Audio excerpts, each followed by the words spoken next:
Saya sudah pasang ring 1 karena penyumbatan di pembuluh jantung sampai 90%. Kata dokter, saya harus minum obat sepanjang usia saya. Nah, apakah mungkin Dokter Zaidul saya bisa berhenti minum obat kimia dengan mengkonsumsi yang lain yang lebih alami begitu, dari herbal atau yang lain sebagainya? Ibu Yeti di Garut, usia 41 tahun. Pertimbangan untuk ibu berhenti atau tidak mengkonsumsi itu kembali ke ibu sendiri sih ya. Saya tidak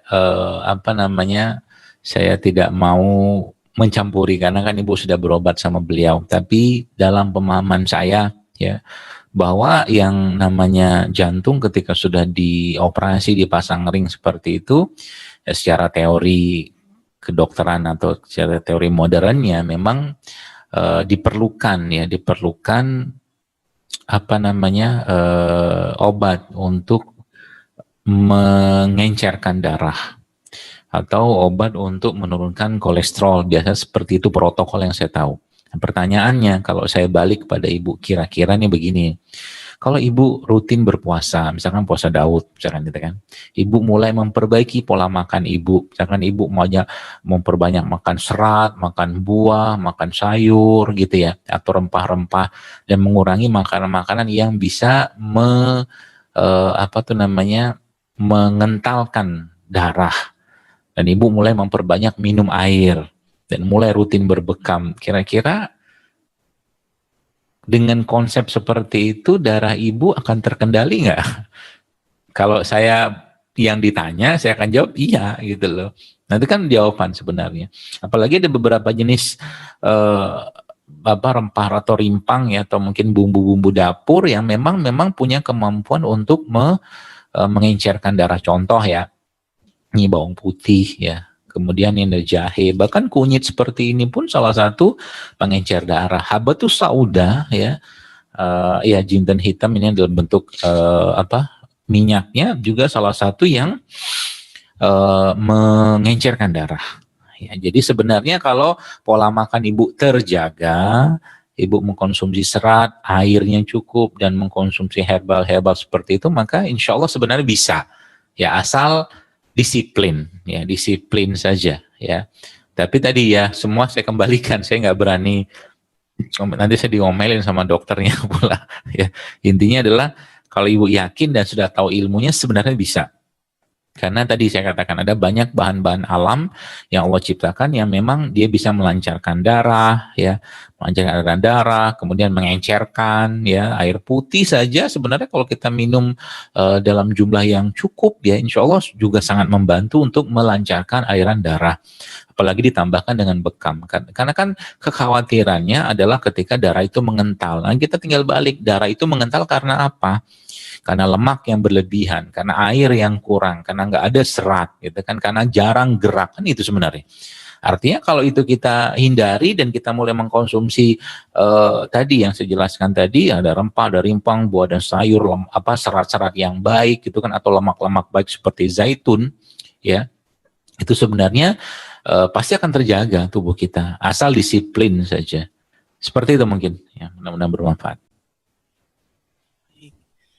Ya, terima kasih Bu Yati ya.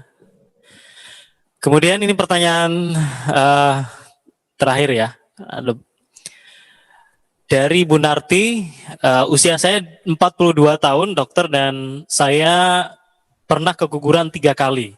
Sampai saat ini belum punya anak dan sekarang sudah tidak menstruasi. Apa yang harus saya konsumsi dan tidak boleh secara lahiriah dan batiniah gitu ya. Oke, apa mau hamil lagi atau gimana Ibu Narti ini? Ya, harusnya begitu sih pertanyaannya. Tapi ada statementnya sudah tidak menstruasi lagi, artinya sudah usia 42, Ustaz. Oke.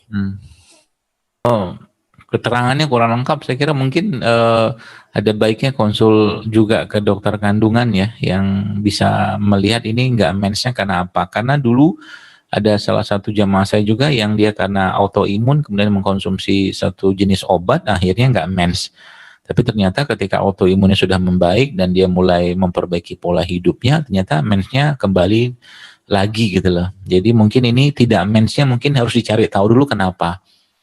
Ya, karena saya nggak bisa, karena tidak amens itu atau amenore ya mungkin bahasa medis itu penyebabnya banyak banyak ya, macam-macam. Ya, ada juga karena kelainan seperti tumor gitu kan, atau kelainan hormon, itu mungkin yang lebih ahli mungkin dokter kandungan. Dicari dulu itu masalah di mana, nanti menjelang itu mungkin ibu coba ya mungkin berpuasa dan pola hidup sehat coba diterapkan dulu, sama juga dengan berbekam itu mudah-mudahan bisa membantu dulu ya, sambil nanti konsul sama dokter kandungan ya. Wallahu alam. Oke, itu dulu dipastikan ya, Ibu. Terima kasih. Dan oke, karena tadi saya sebutkan di pertanyaan terakhir, Dokter Zaidul mohon ditutup dengan mungkin pesan ya atau nasihat sebelum kita tutup kajian di pagi hari ini. Baik, bismillahirrahmanirrahim. Jadi Bapak sekalian jemaah yang saya hormati, alhamdulillah hari ini kita banyak mendapatkan mudah-mudahan pencerahan bagaimana kesehatan itu menjadi hal yang sangat penting dalam Islam ya, bahkan dalam doa zikir pagi petang kita di situ disebutkan atau mungkin diajarkan oleh Rasulullah SAW untuk meminta sehat dan afiat. Maka pesan saya kepada diri saya pribadi dan Bapak Ibu sekalian, mari kita jaga kesehatan ini bukan karena sekedar tren, bukan sekedar gaya hidup, bukan cuma sekedar ikut-ikutan, bukan karena ini bagus, itu bagus, ini sehat, itu sehat, bukan. Tapi lakukan itu adalah atau dalam rangka menjaga keimanan kita. Dan lakukan itu dalam rangka menjaga ketaatan kita. Dan lakukan itu dalam rangka menjalankan peran kita untuk beribadah kepada Allah. Dan ibadah itu butuh sehat atau perlu sehat, maka jagalah ya apa-apa yang masuk ke badan kita. Ya, kita meminta pada Allah agar diberikan rezeki yang halal untuk bisa membeli atau mendapatkan makanan dan minuman yang halal.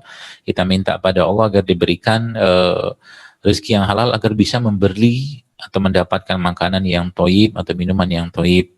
Dan itu semua harus ada pengontrolnya, yaitu iman. Ya, maka imanlah yang menjadi standar atau mungkin tolak ukur kita dalam berhidup sehat. Ya, karena memang misalkan ya kita tahu bahwa kurma itu sehat, tapi kalau seandainya berlebihan dalam makan kurma tidak baik. Maka halal, toib dan tidak berlebihan menjadi kesimpulannya di situ untuk menjaga kesehatan jasad kita. Namun yang tidak kalah penting, bahkan jauh lebih penting adalah menjaga kesehatan ruh. Ya, perbanyak membaca Quran, perbanyak zikir, perbanyak katakanlah berbuat baik, itu akan menjaga kesehatan ruh kita, dan perbanyak bicara dengan Allah dalam bentuk doa-doa kita kepada Allah Subhanahu wa taala. Semoga Allah sehatkan kita dan semoga Allah wafatkan kita dalam husnul khotimah, dalam keadaan tubuh yang baik, jasad yang baik, ruh yang baik, sehingga nanti Allah menyambut kita juga dengan baik, dengan ucapan atau mungkin dengan firman Allah yang dia sebutkan. Allah sebutkan dalam surat Al-Fajr, auzubillahi minasyaitonir rajim, ya ayyatuhan nafsul mutmainnah irji'i ila rabbiki radiyatan mardiyah fad'u li ibadi wadkhuli jannati. Mudah-mudahan kita bisa ketemu lagi dalam waktu yang lain di kajian Masjid Al-Ihsan Surabaya. Jazakumullah khair, barakallahu fiik. Assalamualaikum warahmatullahi wabarakatuh.